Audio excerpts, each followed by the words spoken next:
the same time. Kid on here. And I can't hear Nick. I know, we got to get going. Okay. All right, everybody. Nick, did you see her face, Nick? Her face? I saw the whole thing. Yeah. Here we go. Let's try to do television. Embarrassing. Let's start in Tampa with the fallout from another shaky performance from Tom Brady. Stop. Sunday's Bucks lost to the Rams, where Brady had 2 costly interceptions, including one on Tampa's final drive, has sparked questions about this offense. Why isn't it working? Why does it stall in primetime games? Why not ask Bruce Arians? Here's the head coach on what seems to be plaguing Tom Brady.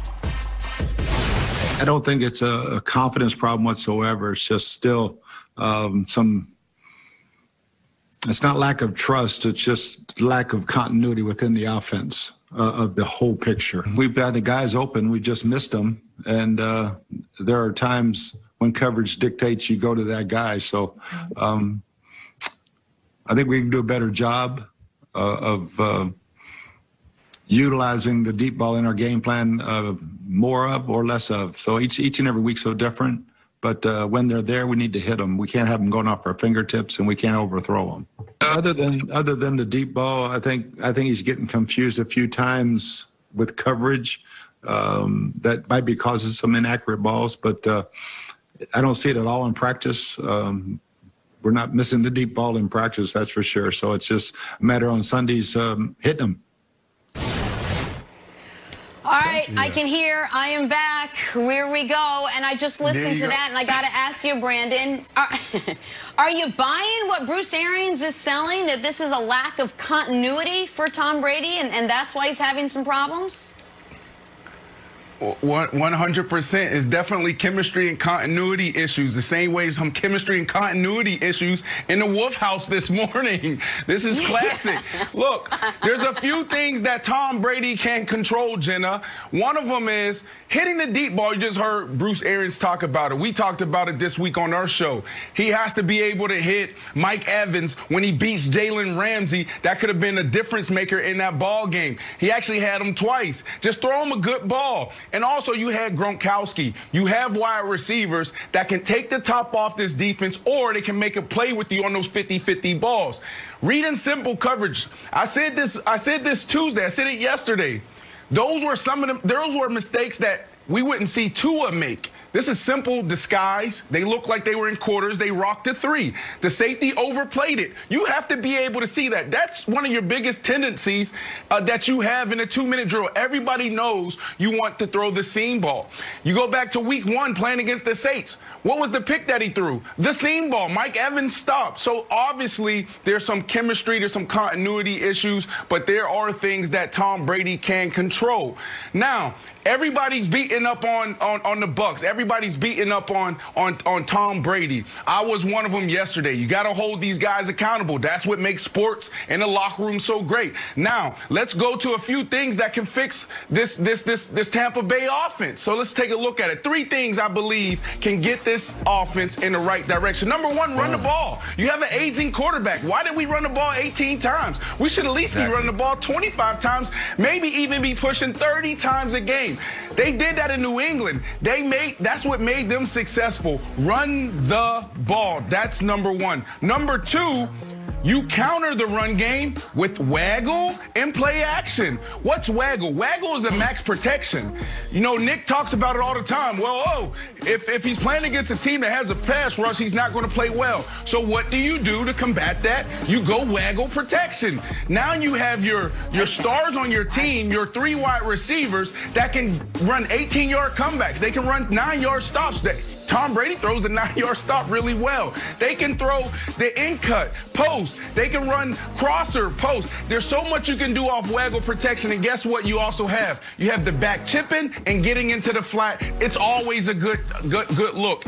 Check downs is good. Always go to the check downs. And the last thing you do is utilize Antonio Brown. They tried to do that on Monday Night Football, and it worked well at times. You put him in the slot, he ran looky. Looky is an option route where you run a slant or whip back out, Nick. But you have to run this offense from the inside out. That's what makes Tom Brady good. That's where he thrived in New England, not outside in. So you do the opposite by utilizing Antonio Brown, Nick. Yeah, so that was very well done and very well laid out. I'm going to do a much shorter version of that. You got to coach around the quarterback. You got to coach understanding the limitations of the quarterback. Run the ball, pardon me, run the ball. Yeah, because you have a limited quarterback. Max protect, waggle, play action because your quarterback can't get hit. And the Antonio Brown thing, I thought that was the one positive that came out of Monday night was it looked like Brady and AB are back on the same page. But Bruce Arians seems confused about why Tom Brady can look so good even on the deep ball in practice, yet in the games, he doesn't. Well, we're watching practice footage right now. What do you notice when we were showing it about Brady compared to all the other Bucks? That different colored jersey. Call on me. Wilds, yeah, sorry, go ahead. Yeah, you're not allowed. Yeah, there you go. Practice, you're not allowed to hit the quarterback. Can't hit the quarterback. And in games, you can hit the quarterback. Exactly. Boom! Good job, Wilds. Good job. And Gold he knows star, that. buddy. So if Tom Brady, because that final pick he threw, he was not even pressured yet. But he knew, because he is such a cerebral player, that they had just taken A.Q. Shipley, his center, his backup center. A guy had been pressed into duty because Marpet was out, so he slid Jensen over the whole thing. Musical chairs on the offensive line. This guy they're putting in has no experience with him.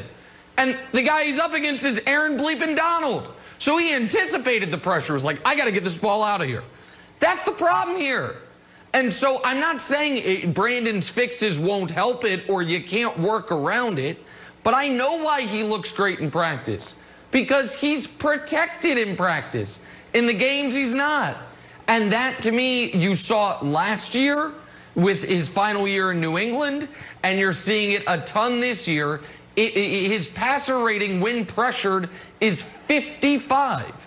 When not pressured, Wilds, it's 107. Like, that's the story right now of Tom Brady to me. Okay, you know what? I'm going to double down on Brandon's run the ball theory. And the best part about working with you, Brandon, is that you've opened my mind up about football. Because, you know, you've talked about diva wide receivers, and I thought diva wide receivers, you know, were very like, throw me the ball. But you're like, no, we actually want other receivers to get the ball, to get the coverage off us, and we also want to run the ball. So I don't think, and I don't want to put words into your mouth, you're asking them to run the ball a ton or turn into a running offense. But the last 3 games against the Saints, remember, they ran the ball 5 times. Then at the Panthers, they ran the ball 37 times. And Ronald Jones had that big 98-yard run. And then against the Rams, they ran for 18 times for 42 yards. So to me, and tell me if I'm wrong here, Brandon, I think that the wide receivers also want to run the ball. Yeah, I mean, you got to think about it. We want to win. I mean, of course we want to catch the ball. That's what we get paid to do. But at the end of the day, you're paying Tom Brady to go win the game in those moments where he lost it on Monday Night Football. That's why you paid Tom Brady. That's why you bring in a 43-year-old quarterback. I'm not bringing him in, Nick, to throw for 350 yards. I'm not bringing him in to beat Tampa Tom in 2011 when he was the MVP. I'm bringing him in to make smart decisions. So when you see him throw a duck in the 2-minute drill to go win the game and it's picked off versus a simple cover 3 and the seam isn't even there, that's a problem for me. So that's where, you know, I think they need to hone in on just running the ball and getting back to what he does well, Jenna.